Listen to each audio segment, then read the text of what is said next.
Hello, everyone. Welcome to Tangaaza. My name is Bengi Rabuhemba, and I am the Deputy Chairperson for the Pan-African Youth Conference.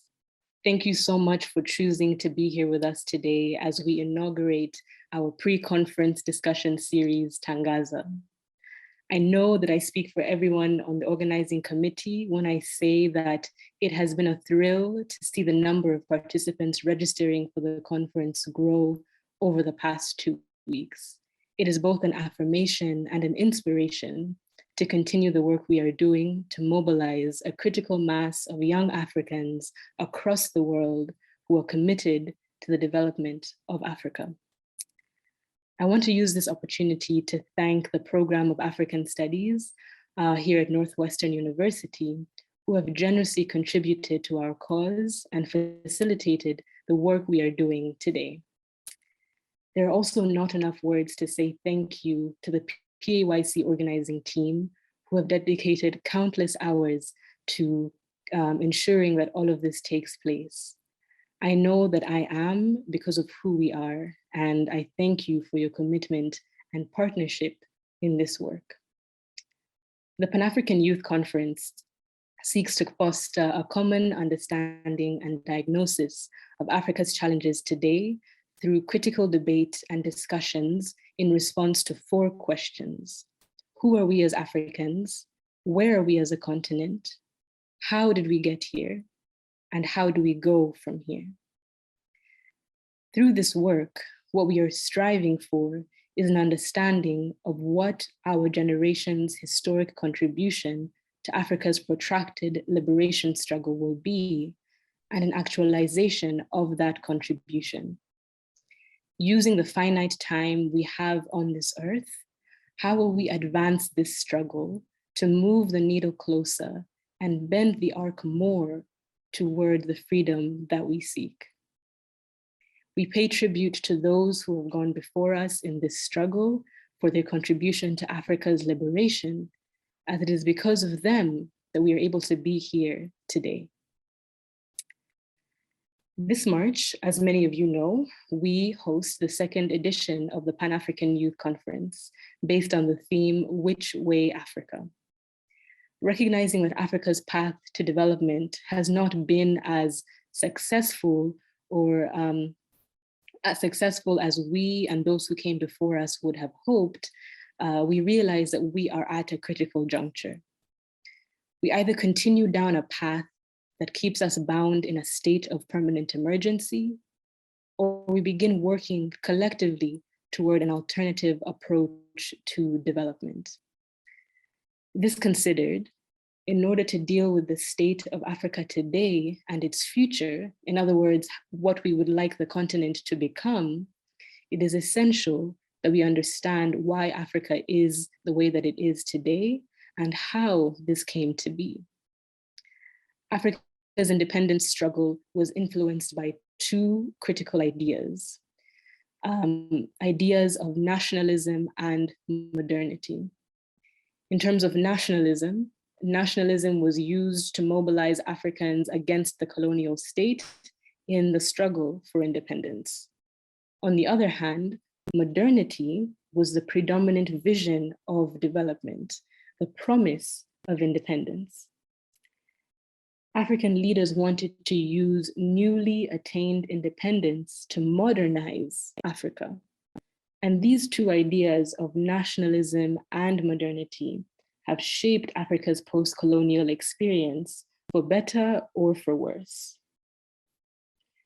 Therefore, it is important that we understand through a critical study how these ideas have influenced the current state of Africa.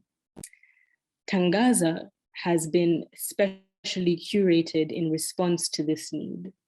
Swahili for Enlightenment, Tangaaza will give us the opportunity to unpack these themes of nationalism and modernity and how they have influenced politics, socioeconomics, and culture. And it is these conversations that will form the bedrock for our conversations in the conference in March. Every Saturday for the next 4 weeks, we will gather and hear from a range of exceptional scholars through a series of public lectures and open discussions.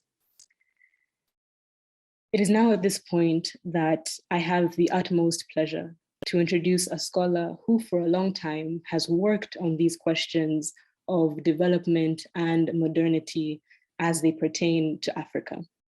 I had the privilege, as some of you here today, to be part of his committee as a participant during the Pan-African Youth Conference last year, where he chaired the Culture and Identity Committee. A revolutionary thinker and leader of our time, Dr. Lwazi Lushaba teaches politics at the University of Capetown in South Africa and has authored the book Development as Modernity, Modernity as Development, a work that has been foundational for PAYC this year. Today we have the privilege to hear from Dr. Lushaba on the topic of nationalism and how it has shaped post-colonial Africa. And next week, we are doubly gifted to hear him speak on the topic of modernity. Professor, it is an honor to glean your thoughts and wisdom. We warmly welcome you to Tangaaza, and we thank you for being here with us today. That's fine. So thank you very much. Bengi, I really am very grateful for the opportunity that you have accorded us, this afternoon, to share a few thoughts, on the subject of nationalism. I equally thank your core, workers, in the, Pan-African, in the PAYC, the chairperson, Trevor, for putting together this very important, session or series rather, that will eventually lead us to the conference, in March. I do think that, your efforts towards making sure that by the time we get to the conference, we have an adequate grasp of some of the concepts that we are going to be working with, that are going to provide a handle in answering the questions that you have posed for the conference. How did we get here, and where do we go from here? I think that the session today is going to allow us attend mainly to those two questions. How did we get here as the continent, and where do we go, from here? My other joy, of course, the other source of my, excitement here is that I do see that there are a few people, there are a few fellow Africans that, we had an opportunity to interact with, that we had an opportunity to interact with, in the session that we held last year. I'm very excited, to see that we have, some of them. Oratile insists that I must mention that, she was there. And Nadine, from Egypt. Oratile joins us, she's from Botswana, but she joins us from the US, if I'm not mistaken. I'm very pleased to meet many other people who were here last year also that I may not, have encountered as yet. Now, all of that said, allow me get straight into the subject today. The subject of nationalism. Now, as you would see, the theme of nationalism is very closely, or we are going to talk about it, in a manner that brings it into a very close relationship or dialectic, between itself and yet another concept that we'll deal with at length next week, which is the, idea of modernity. At this point, we might not see, it might not be very clear what is the relationship between the two, but in a moment, you would see why, we're going to discuss modernity, nationalism together, with modernity. The text that we are going to base our discussion on today, I hope has been, made available, is a text by, Partha Chatterjee, who's an Indian scholar. And the title of the text, it's a chapter in his book, on nationalism. The title of the chapter is Nationalism as a Problem in the History of Political Ideas. But in addition to this, text, I'm going to refer to three other texts. And I do want to mention this text because, I won't be able to return to mention the titles all the time, but we'll refer just to the authors. So there are two texts published in 1983. One is a text by, Ernest Gellner. It's titled Nations and Nationalism. It's a book by Ernest Gellner, Nations and Nationalism, published in 1983. The other text that we're going to refer to is a text also published in 1983 by Benedict Anderson, titled Imagined Communities. Now, these are the two other texts that we're going to weave into our discussion, of nationalism as we proceed. And so if I say Benedict Anderson or Ernest Gellner, it is specifically to those texts that I've mentioned that I will be referring to. So let us begin the discussion today by asking what I suspect is a very pertinent question that we must, confront as the young people in, Africa today, or young people who are concerned with the future of the continent. And as young people who hopefully are going to inherit the task of thinking through the problems of the continent. Now, one of the things that we cannot avoid as young people who are concerned about the future of the continent is the question. It's the following question, I suspect, and I hope we'll pick it up, we'll pick it up later on. The question is, what would it mean to train our intellectual senses as young people so that we are better able to recognize the problems of the colonial present? Let me repeat that. What would it mean, or what would it entail to train our intellectual senses so that we are better able to recognize the problems of the colonial present? Because it does not necessarily follow, and you have to, believe me in this instance, I've seen enough of well-trained and well-educated, maybe well-educated, not well-trained, or well-certificated people, who do not possess the simplest of abilities to be able to decipher the problems of the continent. Now, it does not necessarily follow that when people have gone to school will necessarily offer us useful ideas about how to get out of the present malaise that the continent finds itself in. And I want to suggest as I proceed that nationalism is largely responsible for how we got into the quagmire, so to say, that we're in today. And how did nationalism get us into this problem, and what is the problem? So those are the two things that hopefully we would have answered, or two questions that hopefully we would have answered at the end of this session, may aim mainly at unpacking nationalism. How did nationalism get us, into the problem we're in today, and what is the problem?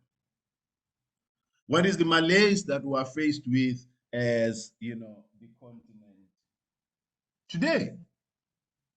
Now, in order to be able to answer that question, or those two, related questions, intricately linked questions, I do again have to pose just, two wagers, that will help guide, our thought. And the first wager is, again, formulated as a question. And what is the question?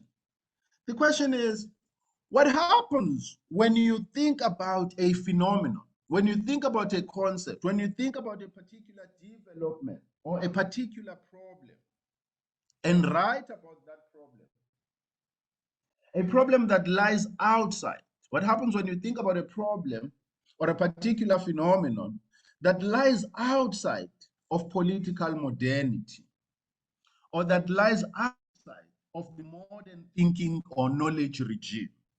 What happens when you write about that problem and feeder it or join it into the colonial machine or the modern thinking machine, as if that was its natural trajectory?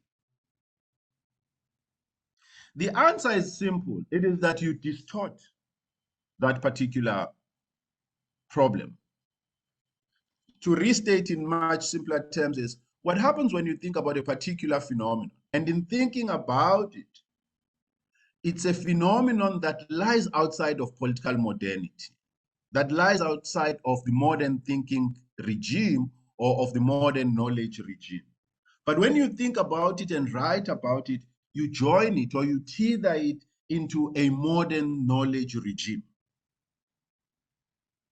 And so you write about it as if its natural trajectory was to move from outside of political modernity necessarily into political modernity, or was to move from outside of the modern knowledge or thinking regime necessarily into the modern knowledge and thinking, regime.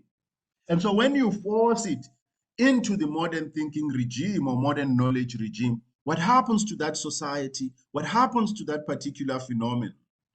My answer is that you distort it.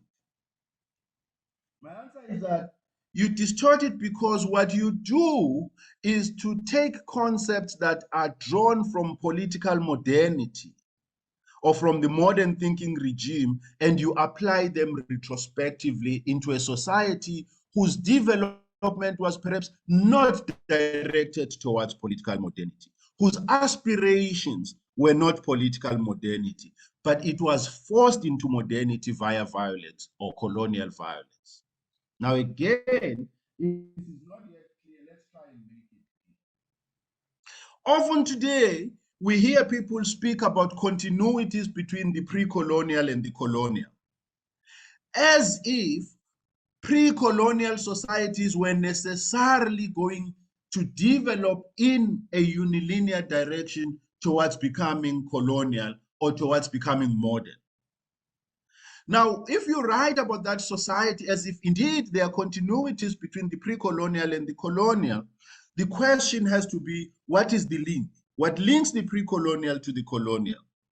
One answer is that what links the pre-colonial to the pre-colonial to the colonial is the knowing subject. It is the person doing the thinking.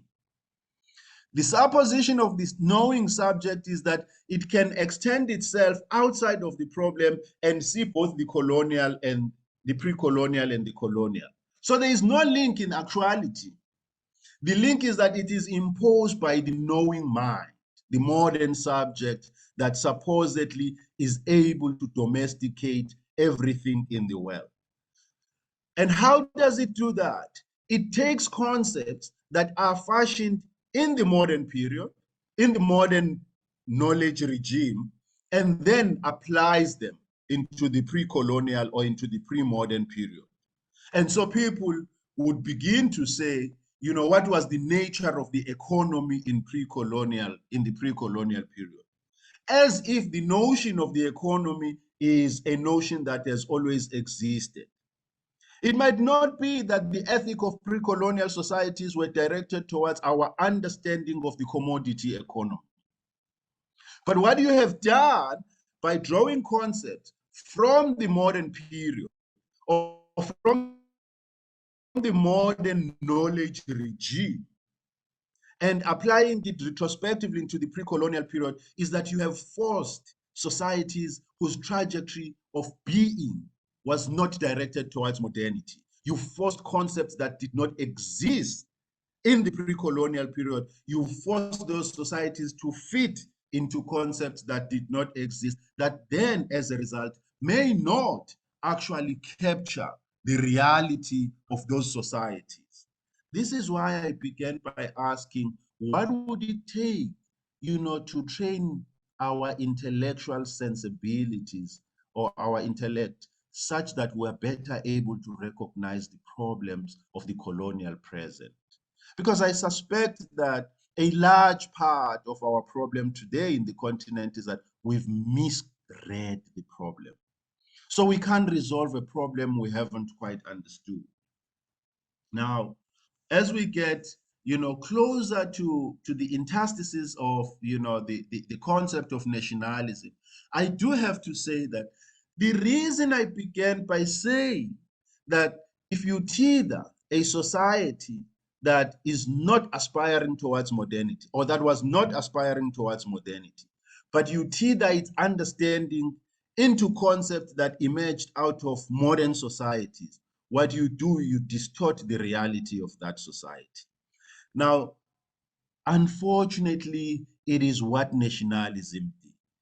It took African societies whose self-understanding, whose trajectory of development, whose aspiration and ethic was not that of modernity, but it took them into modernity. So nationalism basically dragged societies, that whose aspirations, whose ethic was not directed towards modernity, it dragged them into modernity.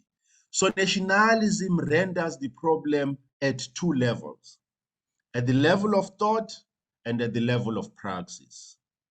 Because remember, as we're going to see in a moment, nationalism is precisely the ideology that leads to independence and that fashions the trajectory of development in post-independent Africa.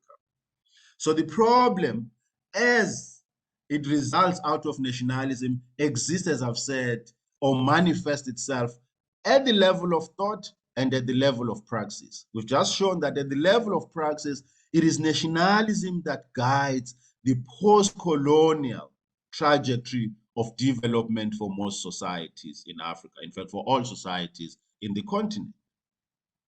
At the level of thought, what nationalism did was to accept the modern regime of knowledge that we're going to unpack in a moment that is tied into the age of nationalism.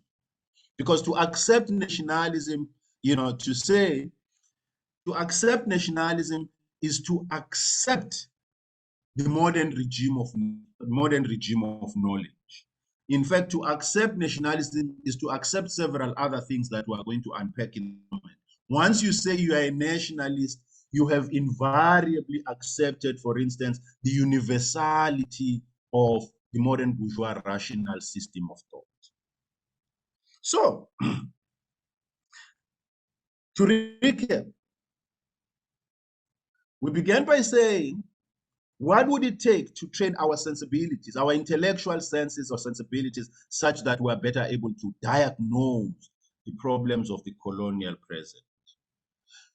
In part, to be able to do that, we have to confront the wager that we've just posed, which is that what happens when you tether a society into a regime of knowledge that is not its own, that is externally derived? It is that you basically force that society to fit into a framework of thought that is not its own. So you are basically distorting the history and the reality of that society. And I've suggested to you, even before proving the point, that nationalism does exactly that. And it does it at two levels.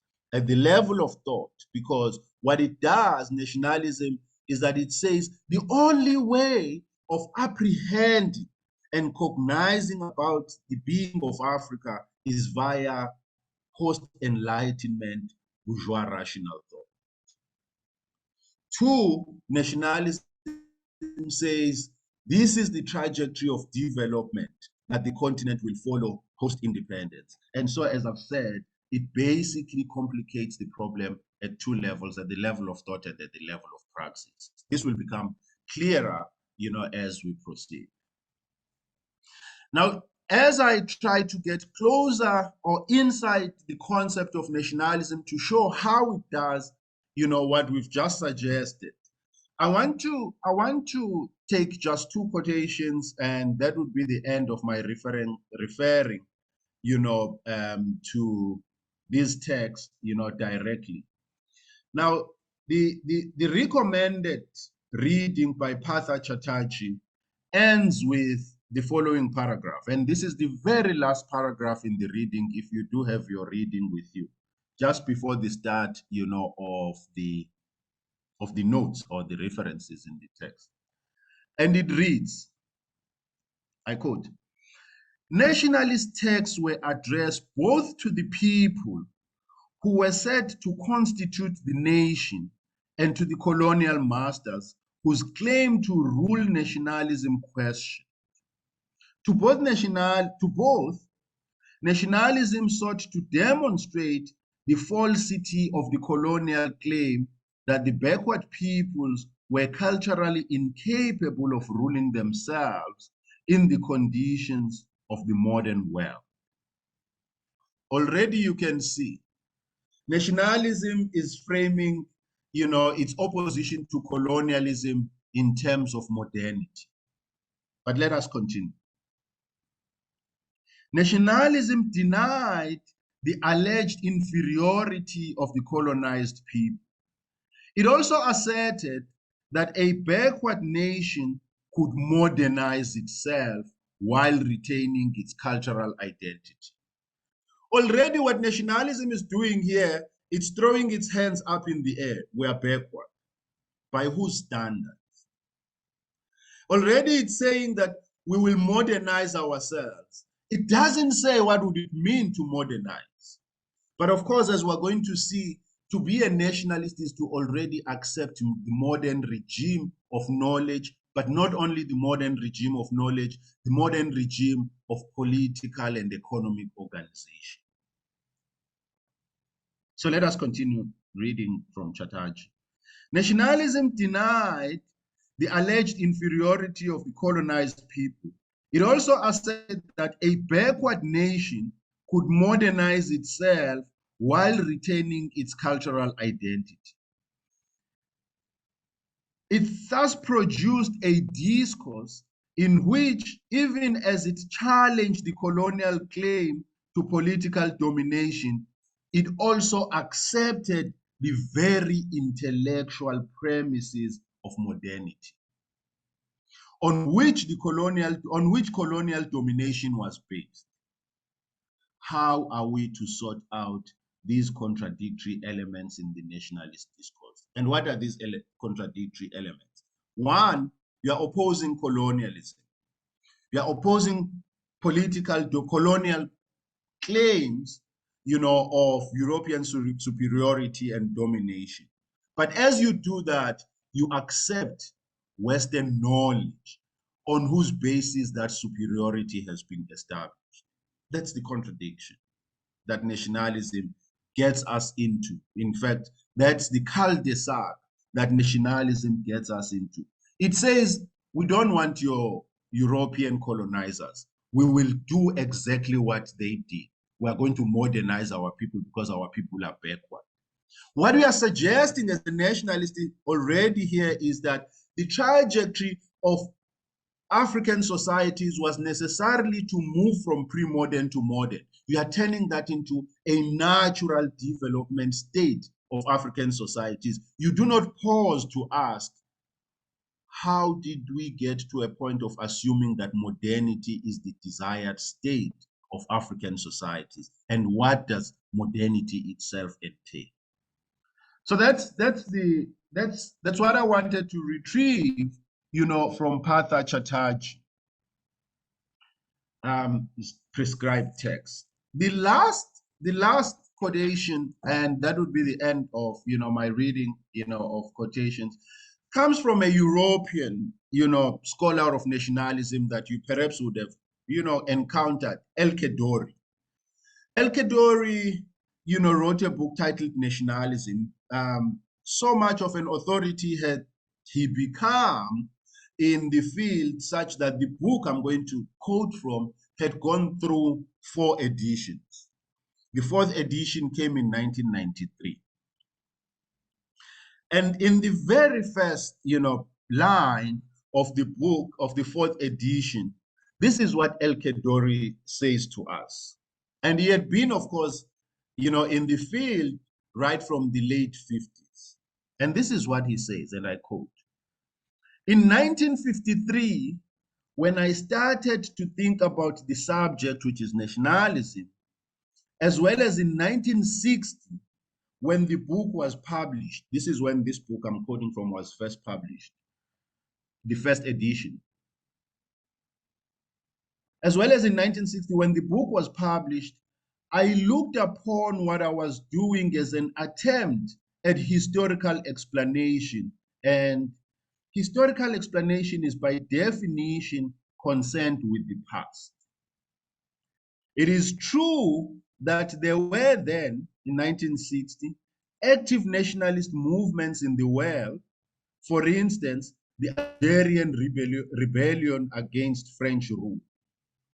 But their existence did not pose new intellectual problems or invalidate the picture of nationalist politics as I presented it. Now, get this right. What El Kaddouri is saying in 1993 is that when he started studying nationalism in 1953 and in 1960, when his book is published, there were nationalist movements all over the continent.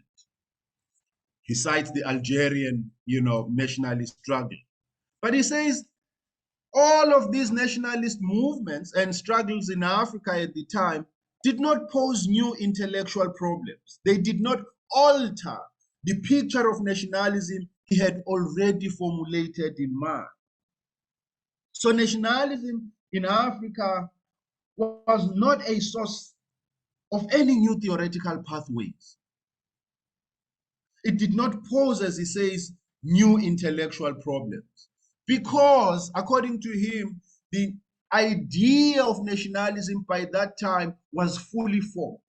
It had been fully worked out. All that Africa was doing was to mimic an idea that had long been in existence and refined since inception. Now, we can as well already give up here, the point, because I suspect that we have seen adequately enough that nationalism in Africa basically was the work of mimicry. And nothing comes out of the work of mimicry. Like Timothy Michel tells us, a copy can never become an original. The problem with a copy is that it draws its identity from the original, and so to be, it must always refer to the original, which means that if nationalism in Africa is a work of mimicry, it must always hold the original in order to be valid. And where is the original?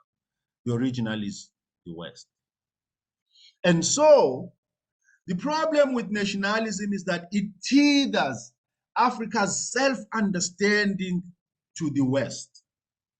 And so in order for us to understand ourselves, not just as a people, as a continent, but in also to understand our trajectory of development, we must always hold the West or Europe, as the validating, light, so to say.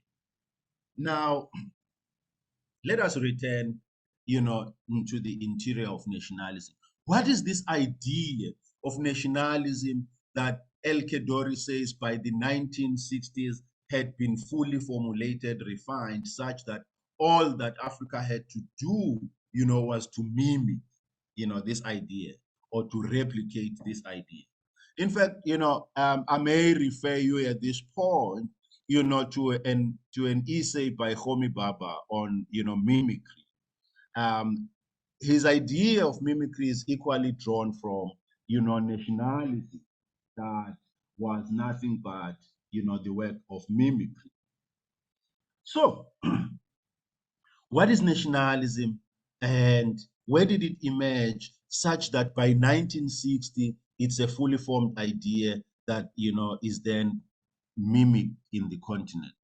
In fact, Partha Chatterjee has yet another article titled, Whose Imagined Community? In a moment, I would refer to it because what it asks is, if the idea of nationalism had already been imagined, elsewhere, why are we, or where is our autonomy of thought as the non-Western world, if basically the imagination, the work of imagining had already been done for us? Because one of the things that nationalists, always claim is authenticity. To be an authentic African, you have to be this African with these cultural traits and whatnot. But we have just seen that basically nationalism is a work of mimicry.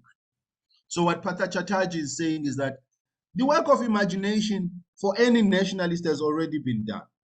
So what is this claim by nationalists to be authentic? Now, in a moment, again, we will answer that question. So what is nationalism? How does it emerge?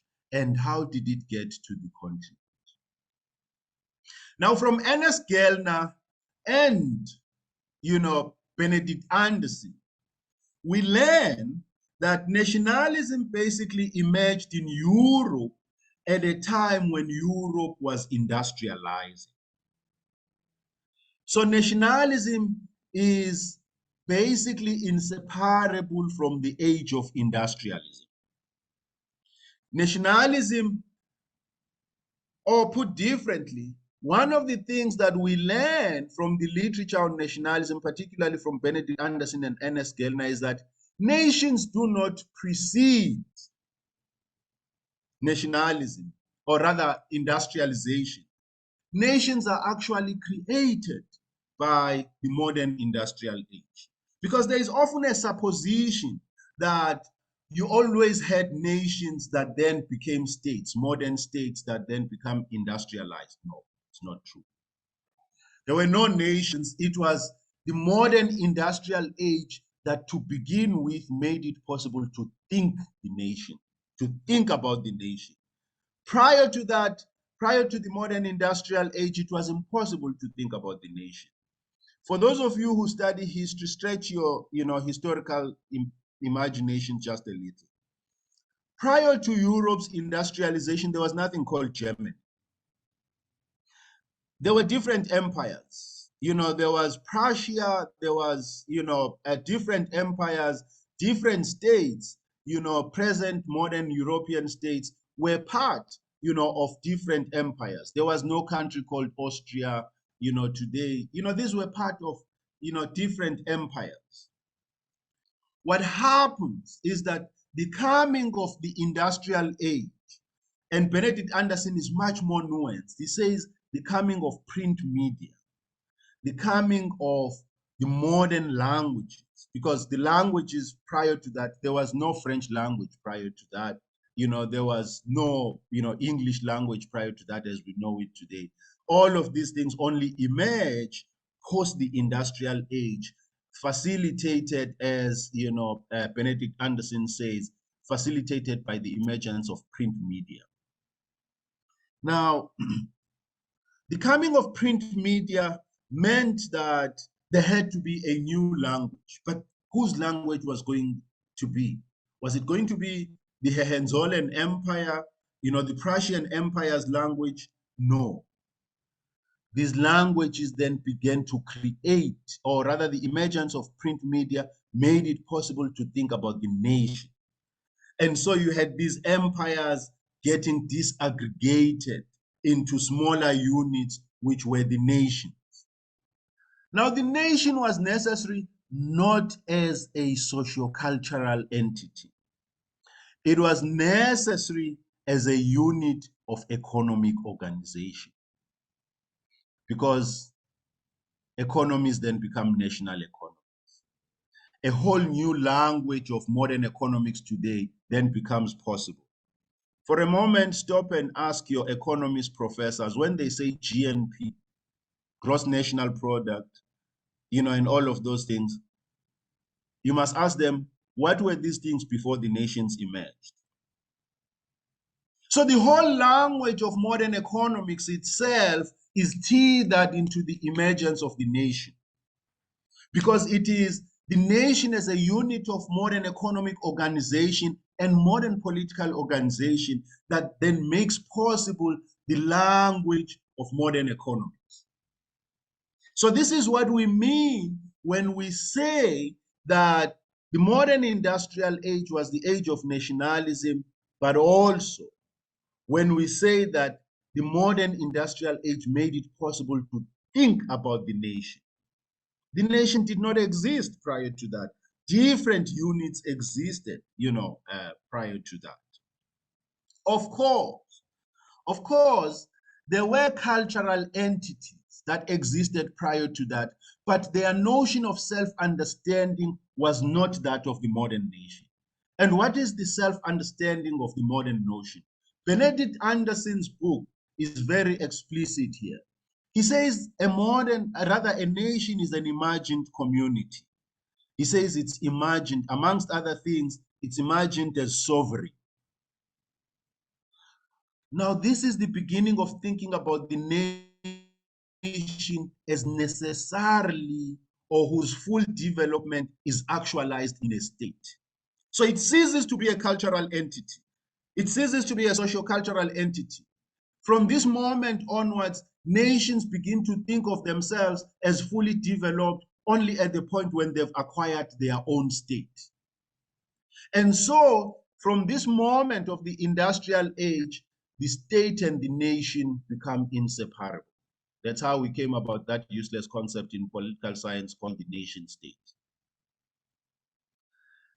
So when Benedict Anderson says that the nation is an imagined community, it is imagined as sovereign, he's saying that it can't be imagined out of the state. So this is why today nations, those entities that call themselves nations, often express their grievance in one language: we want our own state.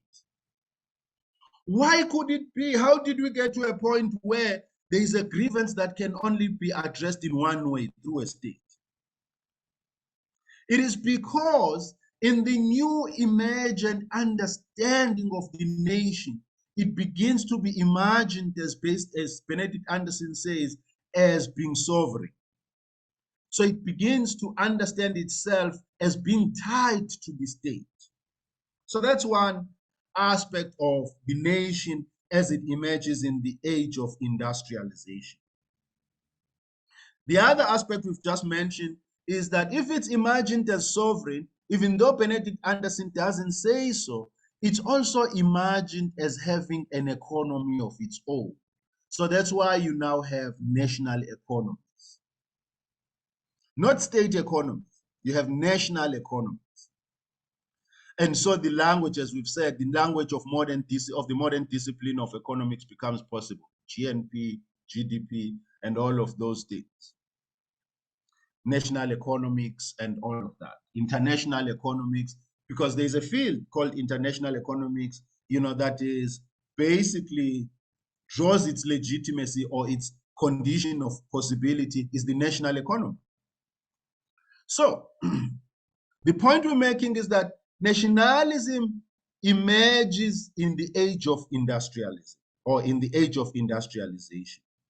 And one of the things that precipitates the emergence of nationalism, or of nations that understand themselves as political entities, is the coming of print media.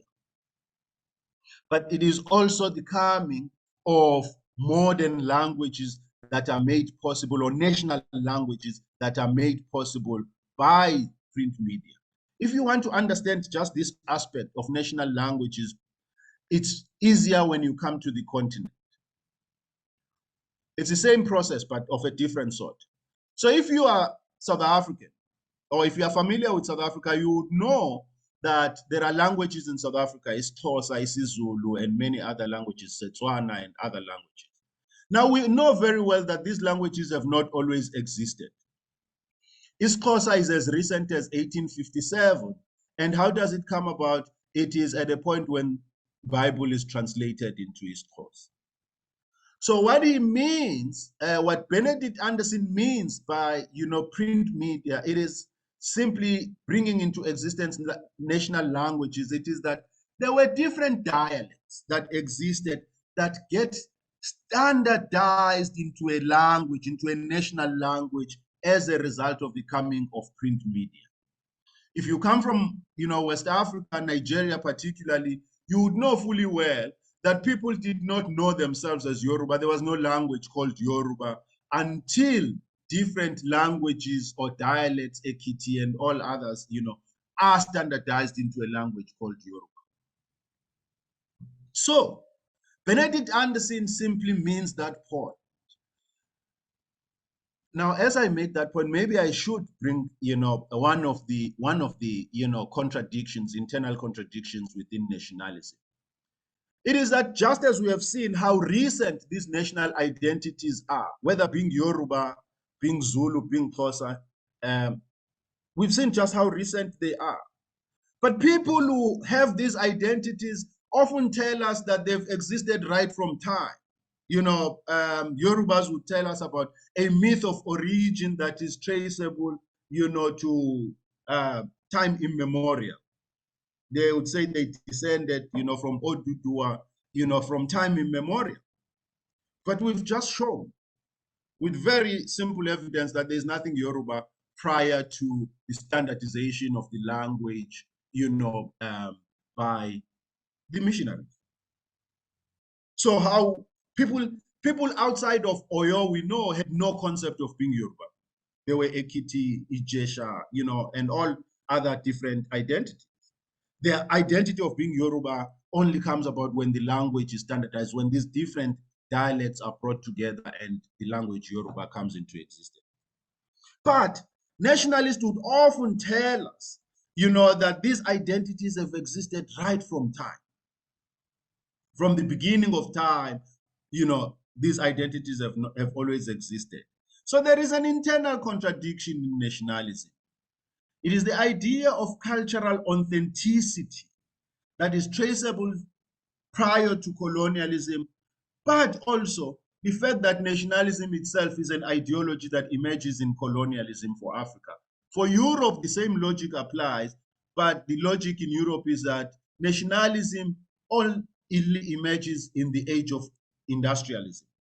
So if it's in Europe, it is the industrial age that brings about the idea of the nation. In Africa, it is colonialism that brings about the idea of the nation as we know it today. Let's continue.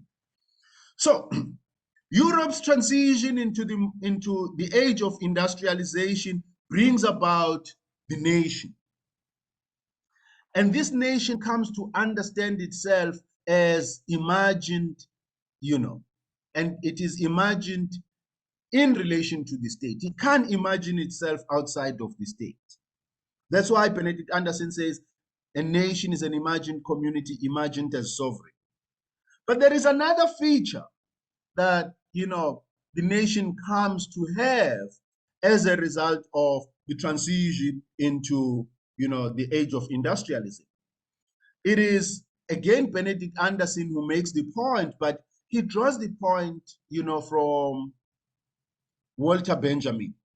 Walter Benjamin's essay on time, it's in the book Illuminations. And what is this idea of time? It is Walter Benjamin who tells us that prior to the industrial age, there was nothing like the modern concept of time as we know it today. Prior to the industrial age, there was a different conception of time. The conception of time at that time was expectation and fulfillment. People lived in expectation and fulfillment. But as a result of the industrial age, this idea of time was no longer reliable. The process of production needed a definite idea of time that is measurable so that you could measure the hours that the worker has put in. So a new concept of time emerges, which is what, Walter Benjamin calls the empty homogeneous time. What is this empty homogeneous time that becomes the time of the nation? It is time marked by the calendar and the clock. But this calendar and the clock are empty. That's why Benedict Anderson calls it, or rather Walter Benjamin, as adopted by Benedict Anderson, calls it an empty homogeneous time. The calendar is empty. Then the nation comes to fill it with its cultural markers. So that time, to me, in Cape Town, in South Africa, if I say June 16, in Cape Town, it evokes the same sentiment to another South African at the extreme end of the country, miles away, because this empty homogeneous time of the calendar we've come to mark with our cultural markers. June 16, when I say June 16, it makes sense to another South African, even outside of South Africa. because it evokes the same sentiments, national sentiments.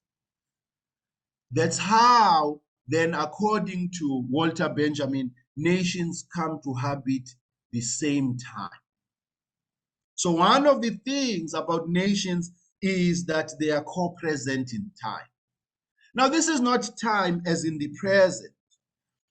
Once a Yoruba person evokes a long cultural calendar of what happened to the nation years ago, what he or she has done is to invite other Yoruba people to come and habit the same time with him or her. And so they've come to mark this empty homogeneous time with their cultural markers. At times, these are political markers. At times, different kinds of markers. But there is yet another important element into this modern time of the nation, because now you find that nations aren't able to understand themselves outside of this modern time, this empty homogeneous time.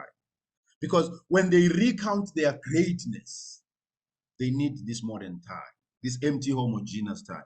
When they mark their long march into existence, they talk about moments of highs and lows in their history. And these highs and lows in history are located somewhere in the calendar. But the other importance of time is that it enables people to feel in the same way at the same time. So when people wake up to the news that tragedy has struck in their part of the world or in their country, they are able to feel that at the same time with everyone else. The other aspect of time that we do need to emphasize is the fact that, of course, this modern time, empty homogeneous time, is marked by the calendar, but also by the clock. The clock was necessary, as we've said, in order to regulate the process of production. And so the discovery of the clock, there's a book, there's a book, I forget the author, but you can search it, The Discovery of Time, which historicizes how we came about time, particularly of the clock. Now, as I've said, it is the age of industrialism. Factories are springing up. Workers have to be remunerated. Labor is a factor in the process of production. But how do you measure labor? You measure it through time. So the clock becomes necessary in order to measure, labor, so that you can then also, in part, determine its remuneration on the basis of time. Why am I emphasizing this point? It is to show to you that nationalism is inseparable, inextricable from the age of industrialism. So once you accept nationalism, what you have accepted is a whole host of other things. The last point about nationalism as it emerges, in the age of industrialism, is that it was marked by an acceptance of a new regime of knowing. Prior to the industrial age, all of these things that we're talking about, understanding time, apprehending, being in the world through time, the modern empty homogeneous time, all of these things did not exist. So the modern regime of knowledge that understands itself as objective, rational, and universally valid did not exist prior to the industrial age. It comes into existence as a result of the industrial age. And so what happens as a result of the industrial age is that there is a new regime of knowledge which we today know as bourgeois rational order of knowledge, with all its elements of objectivity, with all its elements of understanding itself as universally valid. Importantly, understanding itself as singular, such that it proscribes all the other forms of knowing as illegitimate, calls them irrational, it calls them unreasonable. And so this modern regime of knowledge that emerges in the time of the industrial age, in the time of nationalism, prescribes itself as the only legitimate form of knowing, as universally valid. At the center of this new form or modern regime of knowledge is the idea that thinking proceeds in a unilinear fashion. Now, what does that mean? It simply means that the idea, or this idea that, thought proceeds in a unilinear fashion is very much tied or expresses itself, via yet another idea, the idea of progress. Today, we assume that progress is necessary. It's what we all desire. Now, pause for a moment and ask the people who say progress and ask them, what is progress? Progress is this. Progress is a supposition that every particular phenomenon in the world, including societies, including everything, develops in its logic of existence in a unilinear function, wherein one successive stage follows another.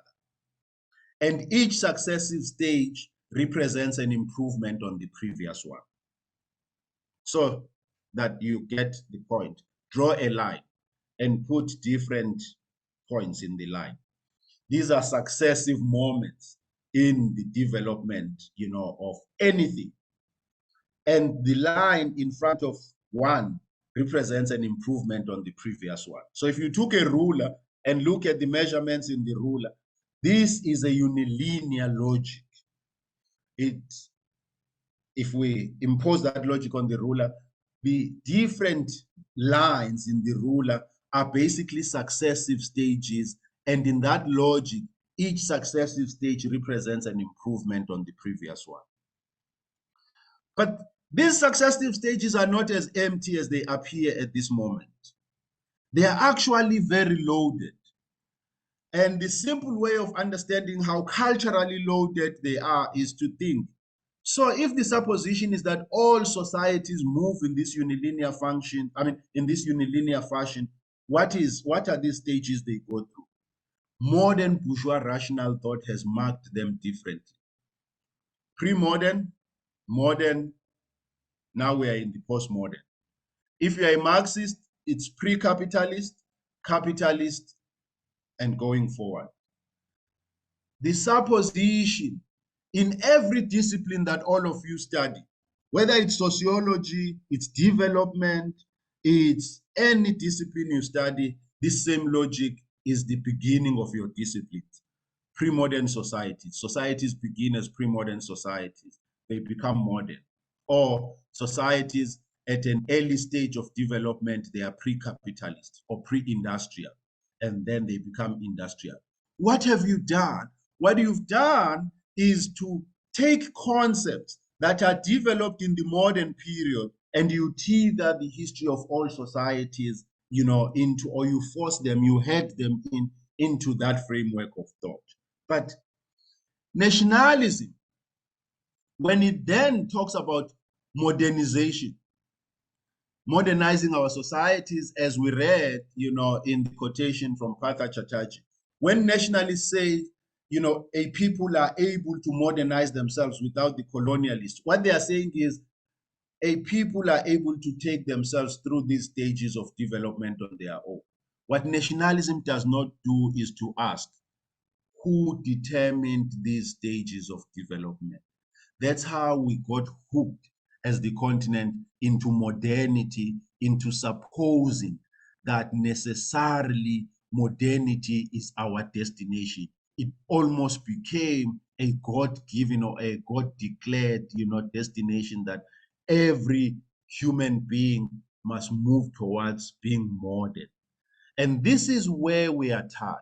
This is where at present we find ourselves as the continent. We're trying to make sense of our lives in a framework already fashioned so that we don't succeed, which is modernity. Because remember we said and a copy can never become an original. A copy always requires the referent. And so in order to understand itself, a modernizing society requires a modern society. And so always we are going to play second fiddle because we are looking at the modernized society. If indeed the intention, or if indeed we accept the logic that necessarily the fate of all societies is to move towards being modern. Now I realize that I have exceeded, my time, and I'm going to try and make 2 points and stop there so that we have time for a discussion. So if we return again into the industrial age, the age of nationalism, the era of nationalism, I was hoping that, the keeper of time would be generous and say, oh, you can take another 10 minutes. But I see that, Trevor is not moved. Be that as it may, if you return, into the age of industrialization, the age of nationalism, as we said, what emerges at that point is the modern order of knowledge, which is what we study, which is what we teach you in the universities. This modern regime or order of knowledge, as Foucault would call it, has certain suppositions that are inbuilt within it. It supposes, one, that there is an asymmetrical relationship between the developed and underdeveloped societies, because the developed societies are the future image of the underdeveloped societies. Now, maybe I need to make the point that despite the fact that we think about this modern regime of knowledge as bourgeois rational or objective rational knowledge, Marxists subscribe to it equally so. All Western knowledge is bourgeois, including Marxist knowledge. Why? Because Marxism also supposes, just like liberal thought, that there is an asymmetry between the developed and underdeveloped societies. Those of you who read Marxism would remember the claim Marx makes, in his article on the future effects of British colonial rule in India, 1852. He says that, when India, meaning at that time all colonial societies, when India looks at Britain, he says in that article, it sees its future image. All Marx was saying is that all colonies, when they look at their colonial metropole, they see their future image. This is how Marxist thought also just functions, because it also has that unilinear, tendency, pre-capitalist, capitalist, and it says all societies necessarily move in this direction. Now, the 2 points I want to make before I close is, what would it mean if we cease to think about thought and phenomena generally as necessarily moving in a unilinear fashion? What would it mean if we thought about, phenomenon as basically represented in circles? If you, rather than have this line, remember the line that I said we should draw, and I forgot to say, if you draw this line, you must put an arrow at the end of it because it's continuous ad infinitum, meaning that progress does not have an end. This line continues, but it also means that those societies that are at the front are forever going to be in the front. The ones that are coming, improving behind them are going to forever follow. That's what modernization means. But what would it happen, or what would it mean to think differently if we thought about phenomenon as being represented by shades of circles? So, or rather by circles that shade into each other. So societies have a particular, stage of being, and they complete that stage of being. It might shade into the next, it might shade into the one before, it might shade to another above or one below. It would mean that if we refashioned thought away from that unilinear idea what it allows us is to say, what if, since these circles are complete, what if we divorce circles from those that are undesired? It provides us with the possibility of thought at the level of thought that allows us to break with the idea of modernity that we are tethered to by nationalism. Because for as long as we accept the modern regime of knowledge that thinks of itself as universal, as unilinear, I do not see how, as the continent, would be able to get out, of the modernization trap that we have been put into by nationalism. Pastor Chatterjee, in the article or in the chapter that I've given you, also laments this cul-de-sac that we have been put into. And this is how, he makes the point. I would read that and then I would shut up thereafter. He says, why is it that non-European colonial countries have no historical alternative but to try and approximate the given attributes of modernity, when that very process of approximation means their continued subjection under a world order which only sets their tasks for them and over which they have no control? I thank you very much.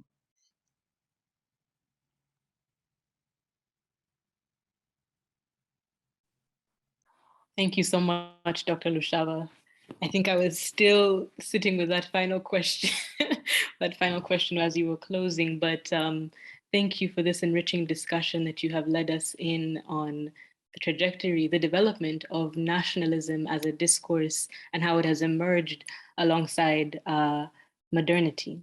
I want to now turn it over to the chairperson of the Pan-African Youth Conference, Trevor Lwere, who is going to moderate a discussion. So participants, please feel free to send your questions to the Q&A function at the bottom, and Trevor will facilitate the discussion.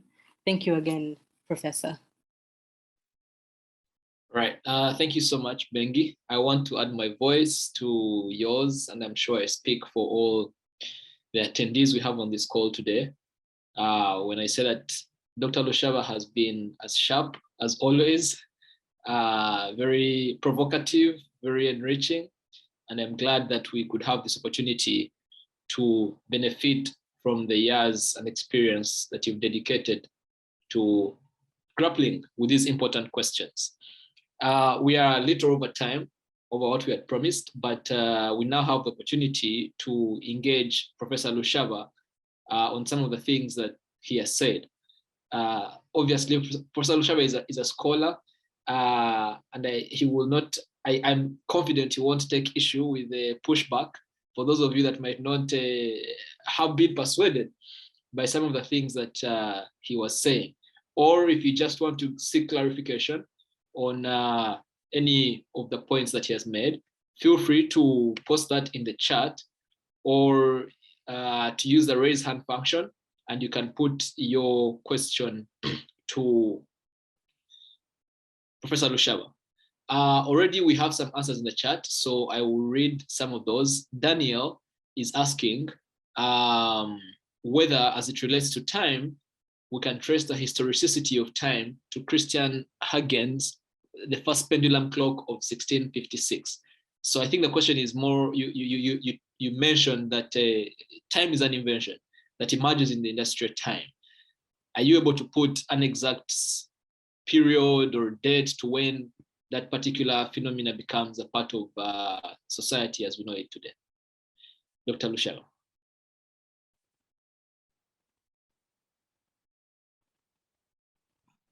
No, it's a very specific question on the history of time. So there are two elements to modern time. It is the calendar and the clock. Mm-hmm. Let me focus on the calendar because that's what is more related to the Christian, to Christendom. Mm-hmm. So the calendar we use today, that has the months, the year that we use, is called the Gregorian calendar. The reason why it's called the Gregorian calendar is because it was Pope Gregory, who authorized its use. Now, it had been in existence at a time when the Roman Empire dominated Europe. The calendar had been in existence. I'm not too sure about the exact date when it's, when it comes into existence. But it hadn't been possible to use it because it went against, just like Galileo's claim, it went against a lot of claims, that on the basis of which the Roman Empire governed. One of which was that, the great chain of being, which said that, the religious leaders, were God's representatives on earth, and so could answer every question. So even the question of time was being answered on the basis of that. So, but then the calendar is developed, but many other popes, don't, authorize its use until Pope Gregory, legitimizes its use and it comes into existence. Now, this is why the calendar, the Gregorian calendar, remember, Benedict Anderson says this is empty homogeneous time. But if you look at the calendar, it comes already annotated with Christian markers. It already has Easter. It already has Christmas. In fact, it's impossible to think about the calendar without those Christian events. The reason for that is because, as I've said, it comes out of a specific cultural environment, which is, the Roman Empire. And it is Pope Gregory that authorizes, its use. My dates are not very, exact as to when it comes into existence, but it is true, as it is claimed in the question, that it actually emerges out of, Christian thought. The clock has a slightly different calendar. The wristwatch has a slightly different history. Its history is locatable, within the UK, present day, UK. But it's easy to get, so that I do not, spend time basically explaining how, prior to that, you had, city messengers who went about, announcing until, the clock is invented, but its history is very much located in the UK. It's very closely identified with the town clock, and, with the need to mark industrial time or labor time. Okay, thank you, Dr. Lushaba, for that clarification. Alfred, who is from Burundi, is asking that in the past, people were proud of their nations, and he's citing the immigration across the Mediterranean to Europe and other parts of the world, especially in the West, as an example of a change, a loss of pride in the love for those nations, or nationalism, I think, as he's describing it. And he's wondering if it's possible to integrate this into the political system of African countries to show Africans the evil of showing that. I think another way I can phrase this question, maybe to make it more direct to the definition of nationalism that you've given us, Please. How are we to understand the societies that existed? And I'm sorry for using the colonial markers that you don't seem to be particularly enthusiastic about. But in pre-colonial society, for example, where I'm from in Uganda, we had Buganda as a kingdom that had advanced, if we may use those terms, to the level of having a state as it's understood, feudal state, if you will. And there was a way that the people in Buganda, for example, viewed themselves. If you talk about the Zulu nation, before that engaged in contestations for power versus an occupying Dutch minority in South Africa, or any other African community for that matter, how are we to view, how did those people view their own identity, which today we can characterize as a certain form of nationalism, whether I'm Harik, whether I'm Tigrayan, whether I'm for those societies, what sort of identity was that, and how are we to understand it outside the concepts that modernity has bequeathed unto us? Very appropriate. So one of the things about those societies that they didn't think of themselves as nations, as we understand the nation today. Mm-hmm. It is we who have retrospectively imposed that category to those societies. It is the modern knowing subjects that we are told we are that has imposed those categories to those societies. Two, those societies were not necessarily states. The Buganda, or the Zulu, formation were not necessarily states, because once you say states, already you are imputing certain attributes to it. And so you are going to ask about the legitimacy of authority. How was the authority legitimized and whatnot? It is precisely the wager I began with. What happens when you write about a phenomenon or a concept or a society in a manner that joins it into a history of concepts that are not its own? You distort it. Those societies had their own self-understanding. Now, the work of understanding what they made of themselves is a different kind of work. There are a few things we know about those societies from, good anthropological and archival studies. One is that they had very permeable boundaries. It was possible to become Zulu. It was not a biological entity. It was not an identity that had very rigid, boundaries. But once you think of nations as we understand them today, Trevor is Amharic, I'm Tigray, and he's Oromo. There's no possibility of moving between. Mm.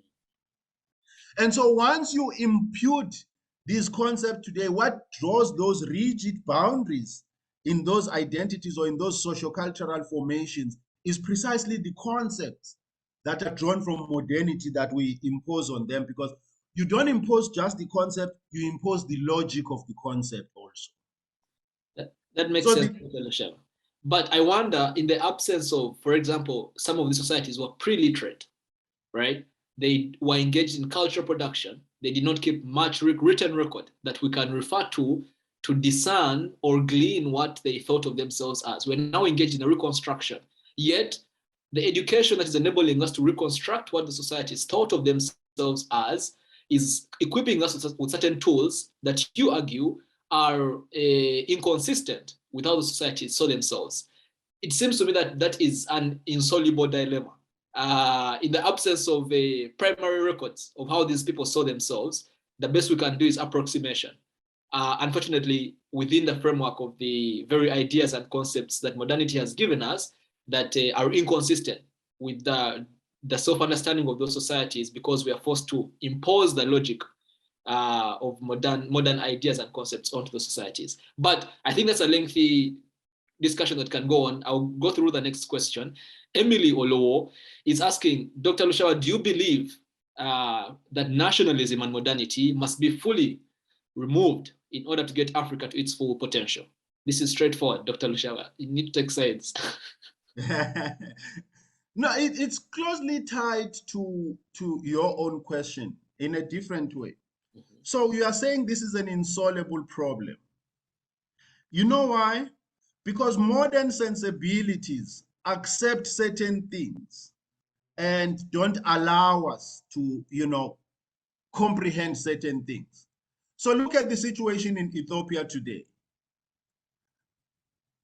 Tigrans, are fighting, with the Amharic people. People are dying in large numbers. Our modern sensibilities suggest that conflict of that sort is fine. Right.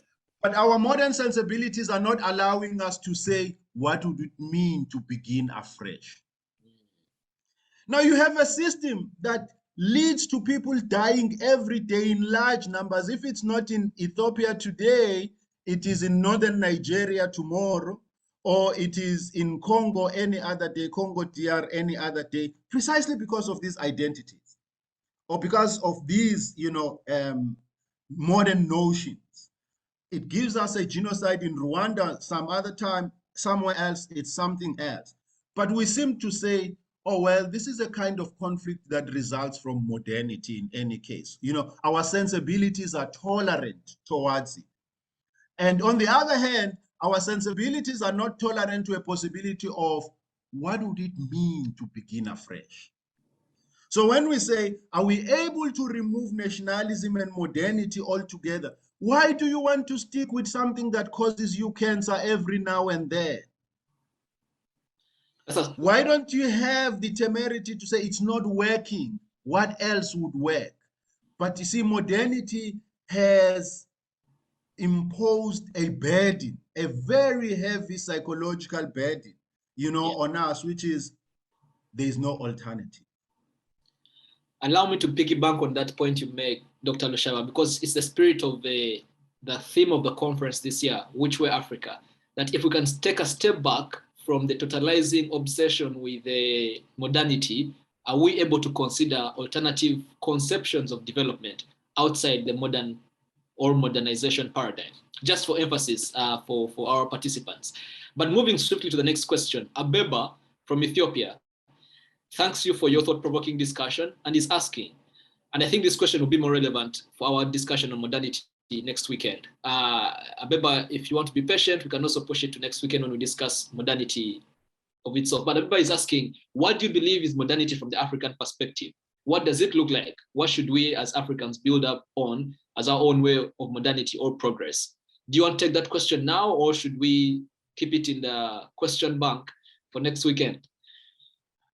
We don't know whether Abeba would be around next weekend, but I can, I can not fully, hoping that he will be around, address it. Sorry, my chat was blocking. So the question is, what would African modernity look like?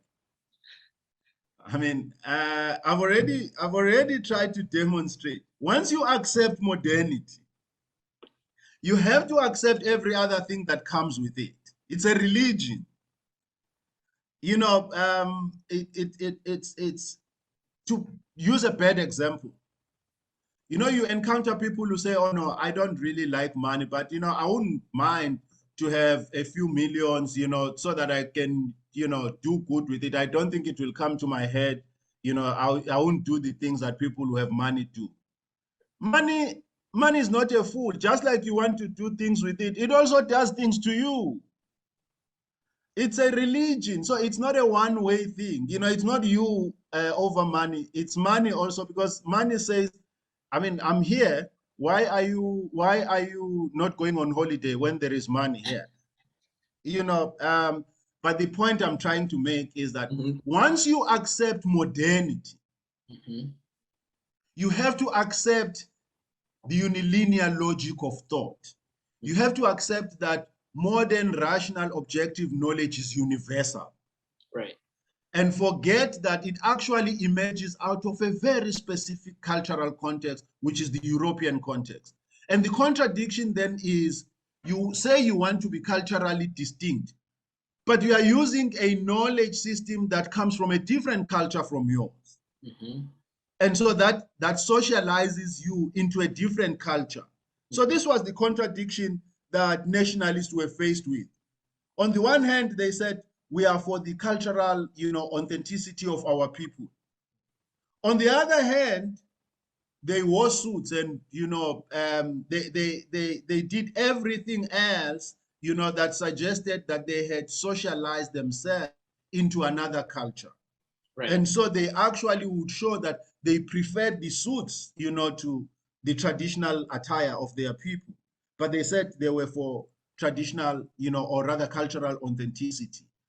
We don't need, we have to have audacity to say, what kind of a society do we want to build? we don't have to give it a name before we think about it. Because if you say modernity, it's precisely, the logic of modern rational thought. There are things universal, there are things African. So it's African modernity. The other one doesn't call itself European modernity, it's modernity. It's universal, it's transcultural.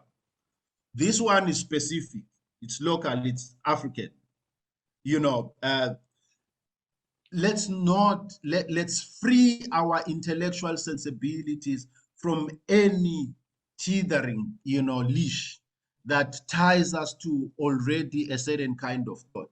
Now, one may say, but am I not being duplicitous? I study Western knowledge, or I studied in Western knowledge. One of the things that we forget about education is that it is not the knowledge that we learn, it is the ability to think. Now, the ability to think can be divorced from the things we learn. So I think we can use the ability to think in order to develop our own kinds of social formations. But we will deal with modernity at length. Can African modernity, is there a possibility of African modernity? We'll deal with modernity at length next week, and hopefully, we'll provide a much more satisfactory answer. Thank you so much. I think that's an important point to make, the difference between cultivating an ability to think and obtaining knowledge through education. I think we can all benefit from that insight. On to the next question. Nathaniel is asking about the presence of China in Africa and whether that has any implications for nationalism on the African continent.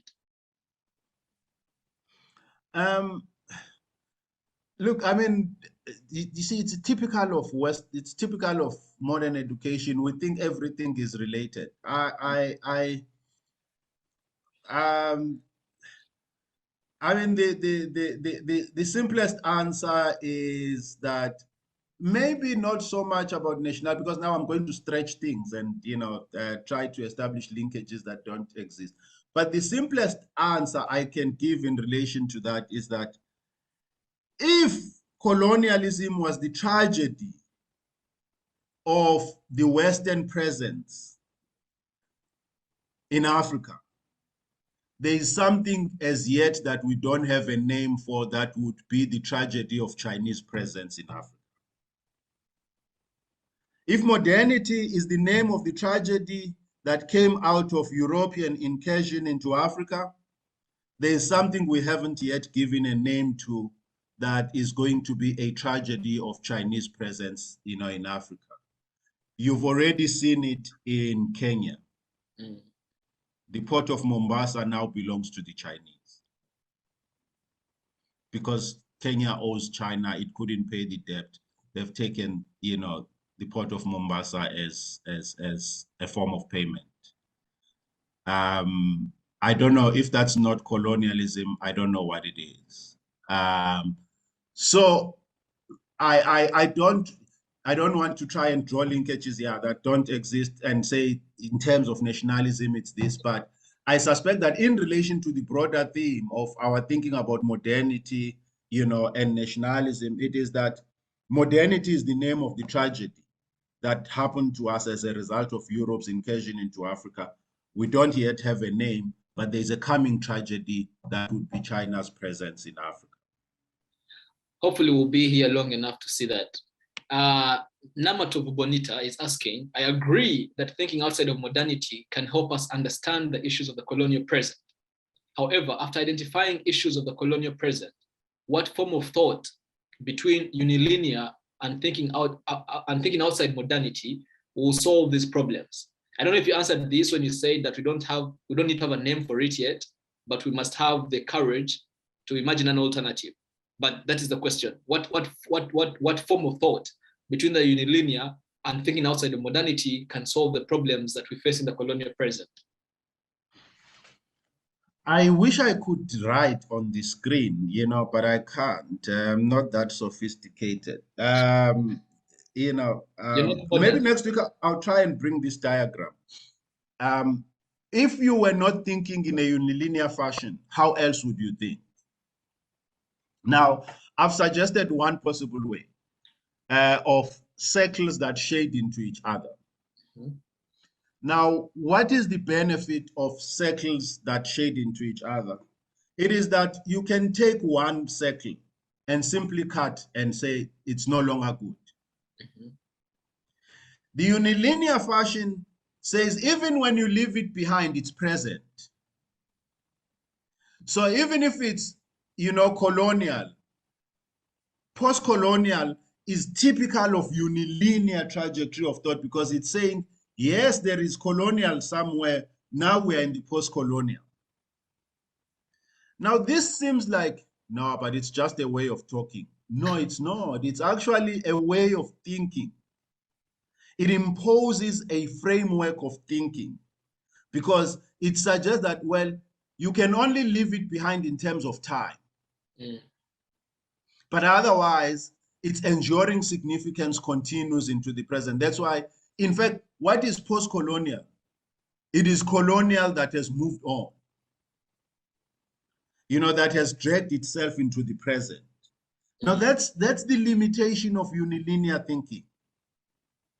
Whereas if you thought in circles, you could say, look, this has been a very unfortunate, stage or moment in the life of the nation.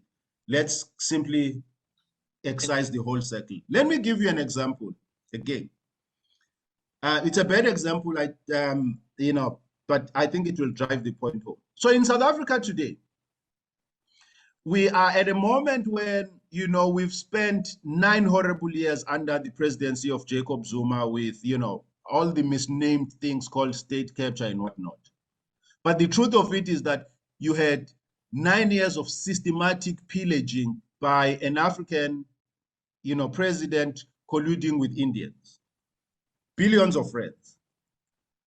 But we are now at this moment busy pursuing those billions of rands, but the money we have spent at present trying to pursue those billions is wanting to approximate those billions, but we haven't gotten any cent back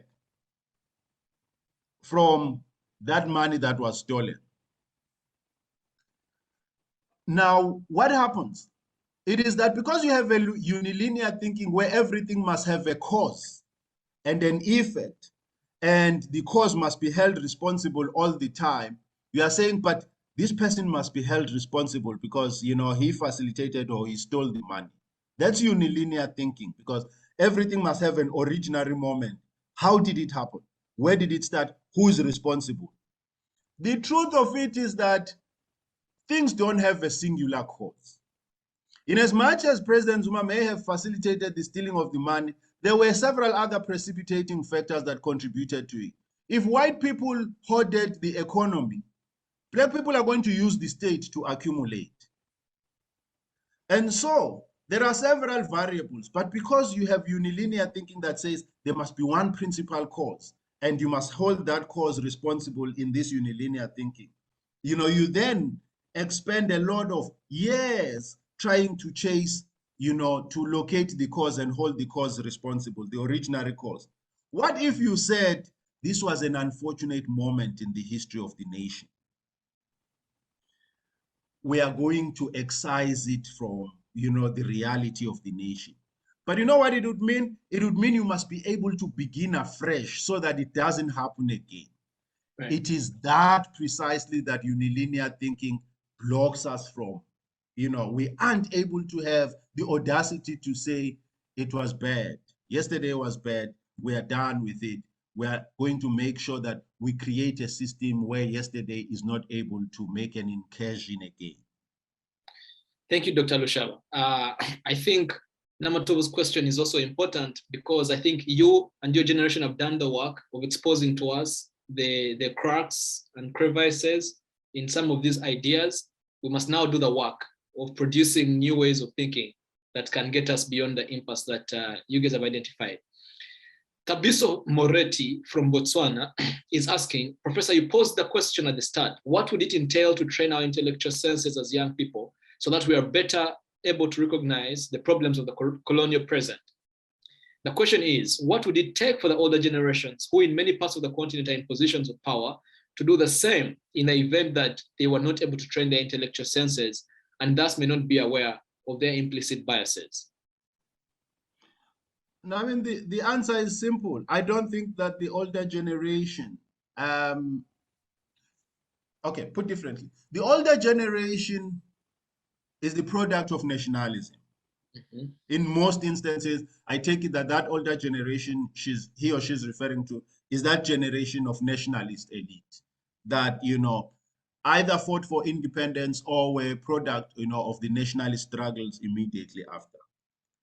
I think that generation knows it's incapable of getting out of nationalist framework of thinking or the modernist framework of thinking. The responsibility is on the younger generation, I would think, to fashion a different future. Because remember, for the older generation, one of the unfortunate realities of nationalism is that because, the European colonizers knew the contradictions of modernizing, it had to cream off that nationalist elite and somewhat spare it from the realities of that contradiction. For that nationalist elite, this contradiction does not exist at the level of praxis. These are people who have learned the art of doublespeak, African culture, and then they go buy expensive European suits, the following day and consume, expensive European cuisine and all of that the following day and tell people, that, the identity of a people is in their food culture and everything, but they don't. They don't. They've learned the art of doublespeak.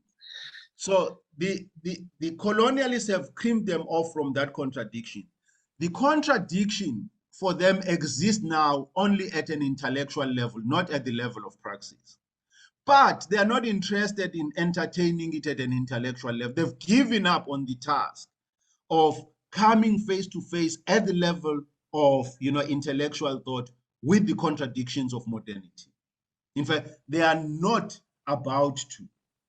It is our generational responsibility to first, come into a sharp encounter at the level of thought, before we go to that encounter at the level of praxis. Because, when you go straight to the level of praxis, you become a pragmatist. And, so every day you hop from one justification to the other. Oh, but, universities are bad in Africa. Why not, go? So until 200 years from now, people are going to be telling us exactly that same thing. That, oh, no, but why do you say, it's wrong for Africans to go abroad? Universities are bad. They were bad in 1960. They are still bad now. They are going to be bad 200 years from now. That's a pragmatist. If we went to the level of thought, and faced the contradiction at the level of thought, the dilemma at the level of thought, we're going to realize that there is a system that produces these universities in this way in Africa. So we must actually stop the production so that we can attend to the problem. So I don't think the nationalist elite is going to help us anymore. Thank you, Dr. Yeah, that's a call to action for us, especially as young people. And Tabiso, thank you very much for that important question. Moving on, Shadrach from Zambia is asking if the implication of what you said, a copy can never become the original. That is, given the fact that we need validating by these Europeans because we're trying to create ourselves in their image. Does that imply that we are still colonized? Economically, at least, Shadrach specifies. No, not only economically, we are colonial in every respect, culturally, socially, politically. I'm sure okay, give you a better example. When Uganda holds elections, the Commonwealth sends observers. Right. Until the Commonwealth or some European Union has said the elections were free and fair, we don't think they are free and fair. Do we send observers when France holds elections? No. Do we send observers when America holds elections? Nope. And we know that there was rigging in the American elections, at least the past 2 elections. Absolutely. We are colonial, not just economically. My point is that we are colonial, not just economically. In every respect, we seek validation, for everything, so that our political systems may be considered legitimate. We seek validation, everything. Again, we can't be pragmatic. The question has to be, how did we arrive at that? But what is the system that produces us as available, for that? Because a pragmatist would say, but we know the AU delegation, wherever it goes, I mean, it sits in the hotels and it never says the truth. That's true. That's very true. But you see, that's a pragmatic answer. Why is it that we end up with that kind of a system? Thank you, Dr. Lushaba. Again, important questions that PAYC is asking. Where are we? How did we get here? And then from there, we can ask questions of how we can go from here. We have a couple of more questions coming through. So, Dr. Lushaba, we're going to have to be pithy with these ones because definitely the talk has been stimulating and people's minds are boiling. The next question is, do you think that unilinear thinking can address the issues of modernity? That is, and this is Bonita again, that the mindset that created the problems can solve them. Or must we necessarily be outside that mindset to solve those problems? We have to get out of it. Otherwise, once we remain in that unilinear trajectory, we are going to perpetuate basically this idea of time. We are going to perpetuate this idea that all societies necessarily move in that fashion, tending to a singular destination. And of course, that destination always has to be led by the West. So as long as, we remain inside, as Nadine says, the master's tool will never tear down the master's house. We have to get out of that thinking. Okay. Thank you, Doctor. The next question from Tara Moore. Tara wants to know the difference between nationalism and patriotism. A very important question. So what I wasn't able to do is to say what is a nation as a socio-cultural entity, and what is a nation as a political entity. Briefly, a nation as a political entity, because we now know that nations are created. Yes. States are able to create a nation. So once you create a nation as a state, so you take people, different people, you put them in a state boundary, not a cultural boundary. You draw a political boundary, you put different people, AmaZulu, AmaXhosa, AmaTswana, and then out of those different cultural identities, you mesh one political identity that is tied to the state, such that people begin to have a sense of being South African. Not being Xhosa, not being Zulu, but they have a sense of being South African, meaning that their identity is identifiable with the state. Then you have appropriately a state nation, not a nation state, a state nation. Now, a people who have a very strong sense of identity attached to the state, who are a state nation, who take that identity as being primary over all other identities, are a patriotic people. Okay, so to sum it, nationalism precedes statehood. Statehood fashions nationality, which then in turn produces patriotism. It returns the love back to the state and it produces patriotism. Precisely. It creates symbols, the flag, the anthem, and all of those things that become the basis of the nation. Okay.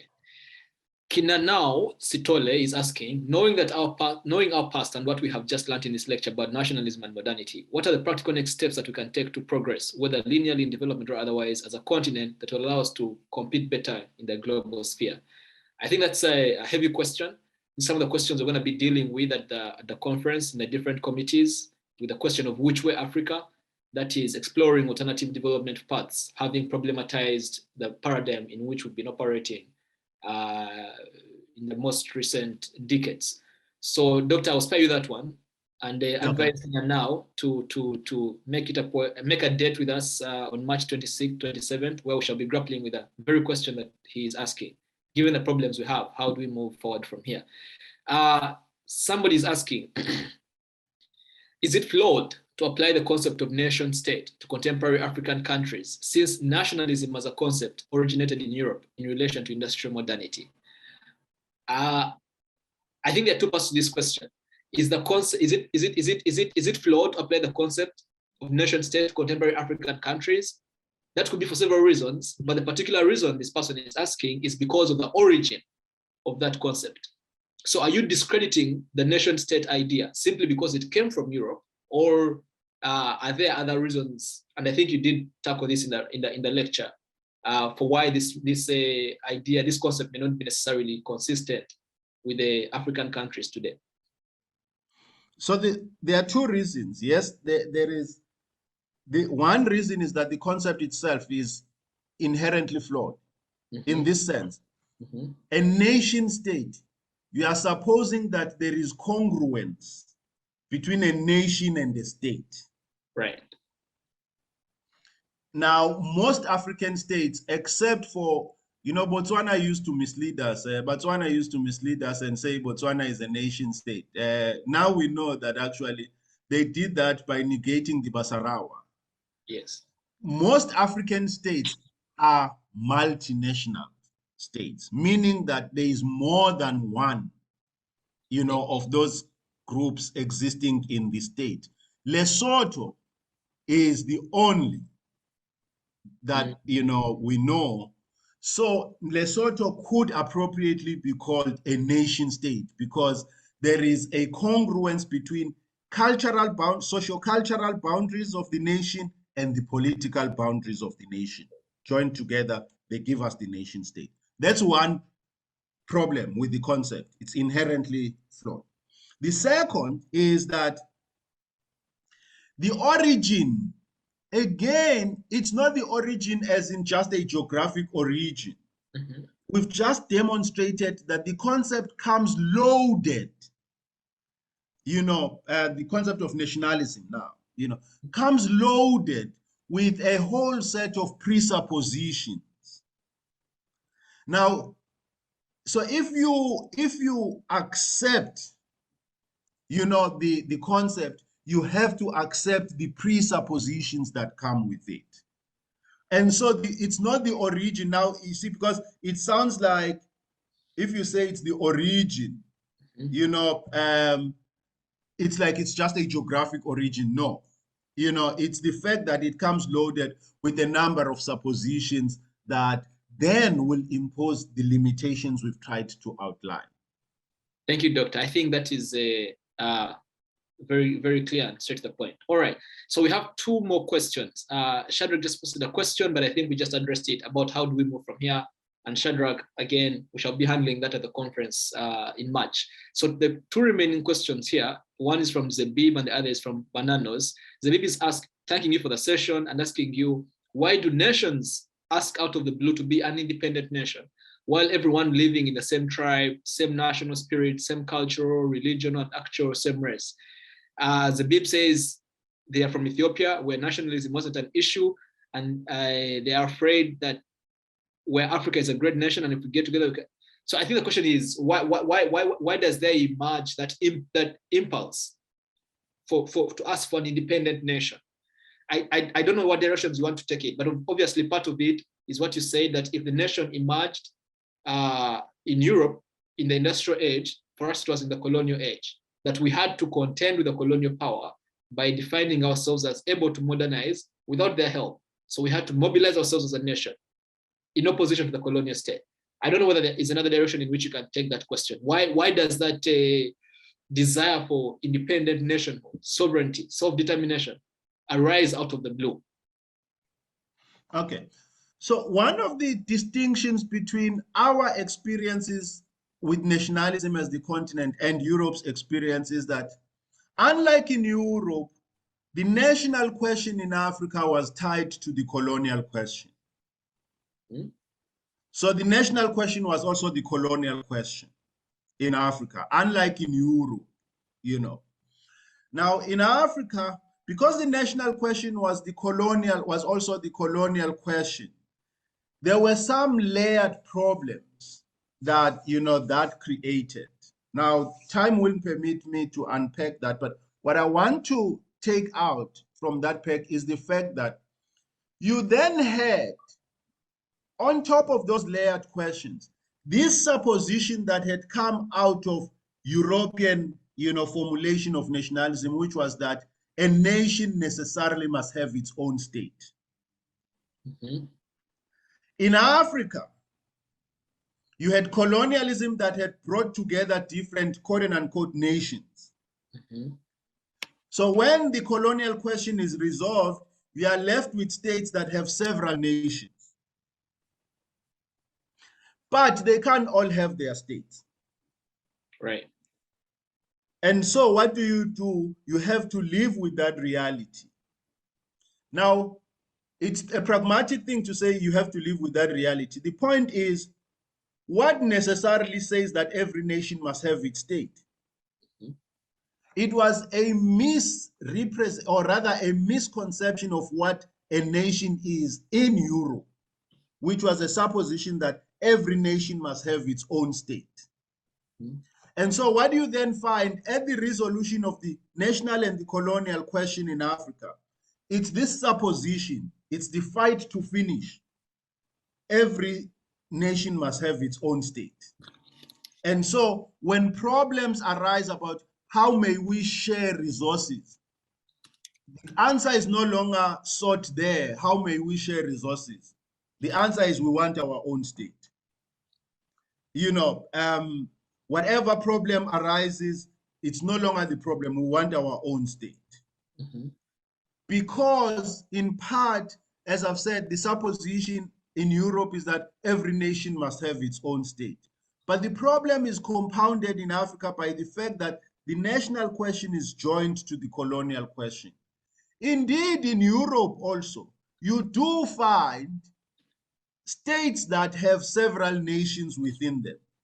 But because they came out of the era of nationalism, not tied to colonialism, they immediately came face to face with that reality. So if you know a bit of the history of Belgium, you know, in Belgium, there are Flemish and the Walloons.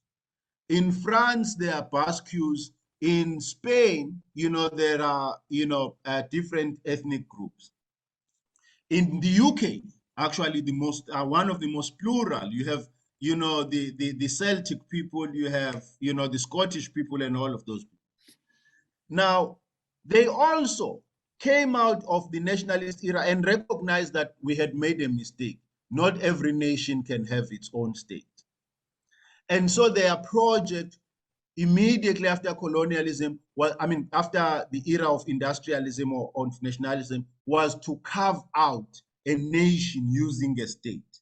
For us, we were coming out of the colonial question also. Now, remember, one of the principal, you know, organizing principles in colonialism was divide and rule. It was that these ethnic identities were in competition with each other.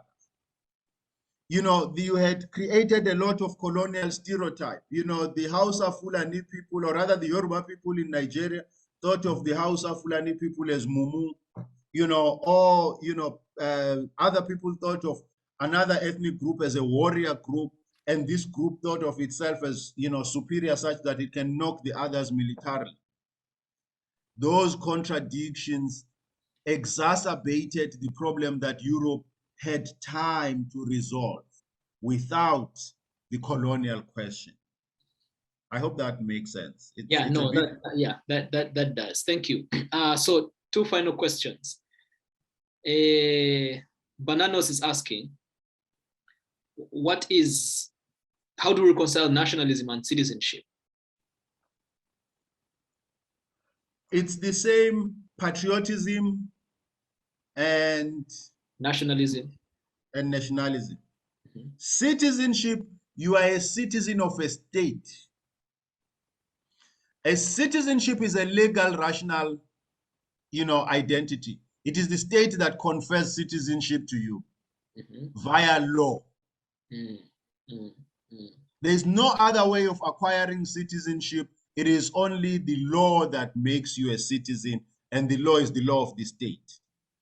Belonging to the nation is a cultural identity. I don't have to ask anyone to be Zulu. It's a cultural identity that I can claim without waiting for validation, because it depends on cultural markers.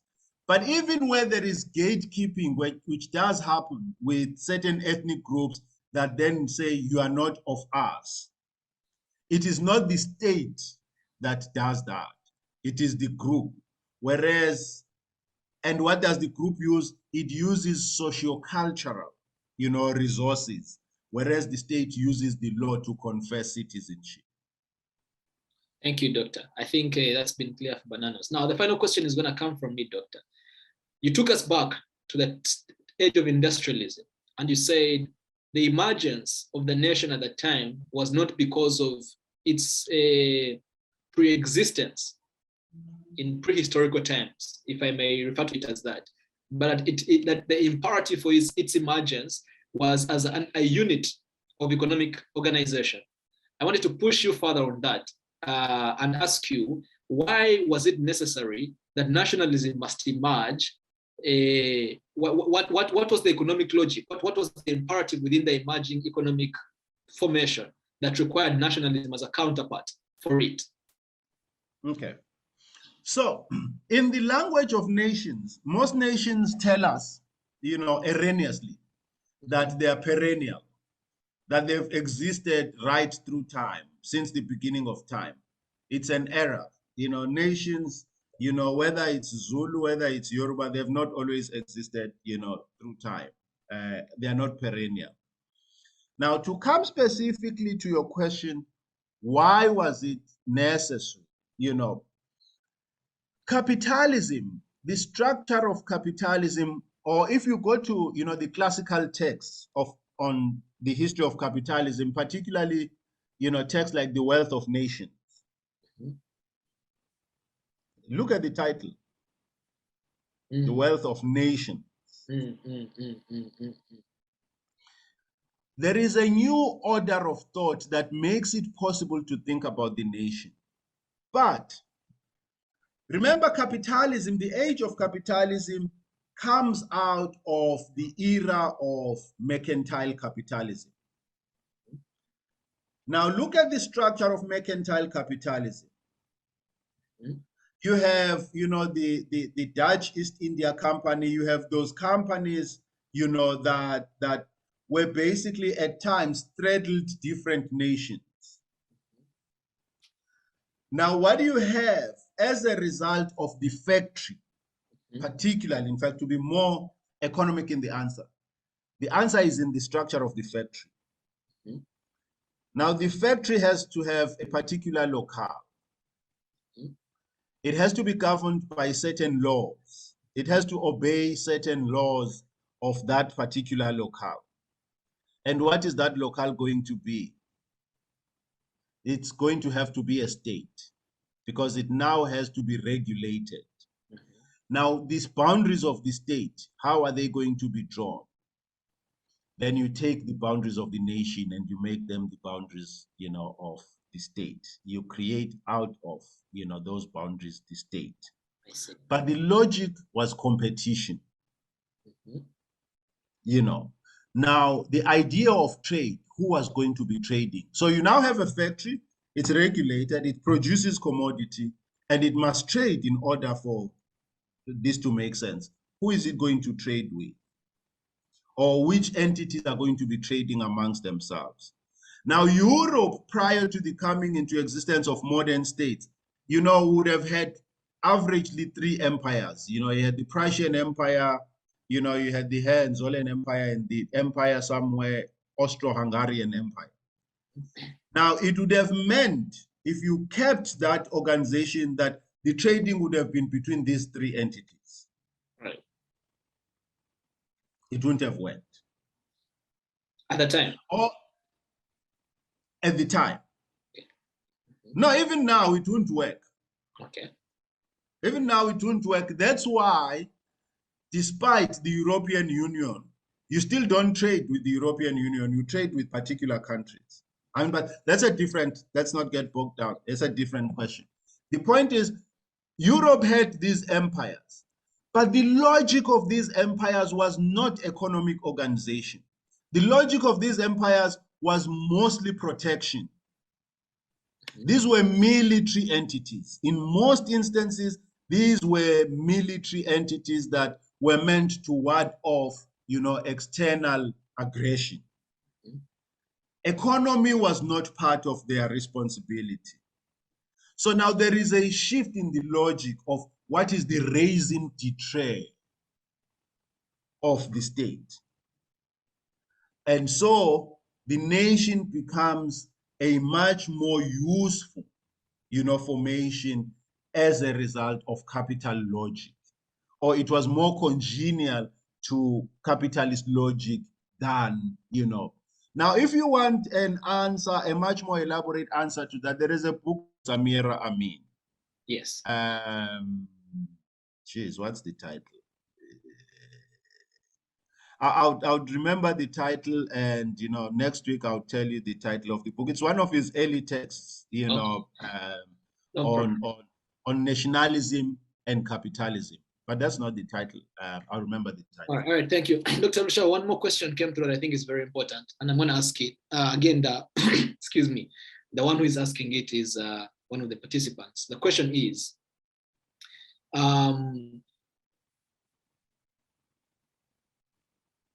pragmatic considerations. Was there a way, given the disparate nature of the societies that had been bundled under colonial territories, whether they were protectorates or settler colonies, was there a way, other than nationalism, even with all the trappings of its flaws, that we would have gotten out of that dilemma without mobilizing alongside some common identity? It might have translated into bad things in the post-colony, but was there any other possible way out of colonialism if we hadn't mobilized along lines of nationalism? Of course, of course. Let's even use Western thought, because I can see where the question comes from.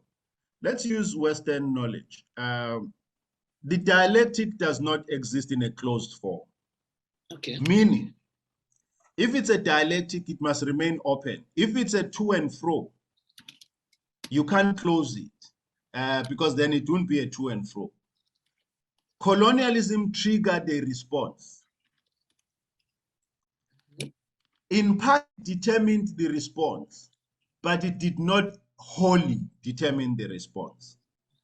So there were other options open. The dialectic can never exist in a closed form. There were other options. The question is, why were they not followed? It is partly because you had a nationalist elite that had been deliberately inculcated, in the image and logic of modernity.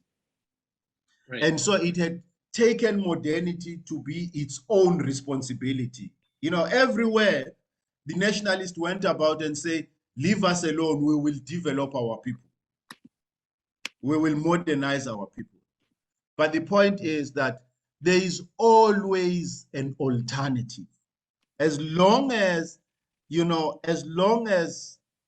we live, there is always an alternative, but you see, things dialectical, where, they flow in all directions, there are different alternatives. The problem is that nationalists, I think, feared the task that now faces the young people today. What kind of a society do we want to build other than a modernist society? I think we must not fear to confront that question, because we are going to commit exactly the same crimes that the nationalist elite committed. Yes, as I was saying, Dr. Lushaba, I'm confident I speak on my own behalf and on behalf of the organizing team of the Pan-African Youth Conference and all the participants that have been on this call, to thank you in a very, very heartfelt way for taking the time to share with us your insightful, wonderful knowledge. We are extremely, extremely grateful. First, that you always respond positively to our calls, and that you agreed to come once again to do this important work with us.